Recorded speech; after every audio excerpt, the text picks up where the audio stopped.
ఈరోజు ట్రెండ్ ఇది యుఎస్లో ఉందంట, ఇక్కడ హైదరాబాద్లో స్టార్ట్ అయిందంట. ఏమన్నా బాడీ కౌంట్లు అంట. ఐటీ ఆఫీస్ బాడీ కౌంట్లు పెట్టుకుంటారంట. అంటే ఏంటి తెలుసా? ఎంతమందితో పడుకున్నారో లెక్క, ఎంతమందితో పడుకుంటే అంత గొప్ప అంట చెప్పుకుంటారంట. నేను ఇంతమందితో, నేను 70 మందితో పడుకున్నాను, నేను 90 మందితో పడుకున్నాను చెప్పుకుంటారంట. బాడీ కౌంట్ అంట.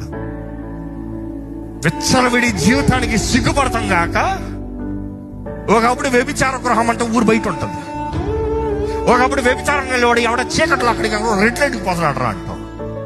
ఇప్పుడు ఎక్కడ చూసినా, ఏ స్థలమైనా, ఏ ఇల్లైనా మరలా గర్వం, విచ్చలవిడి జీవితం, అక్రమ సంబంధాలు. And you're sinning you're proud about it. మోసపోకడే దేవుడు విక్రమింపబడు. మనుషుడు ఏదైతే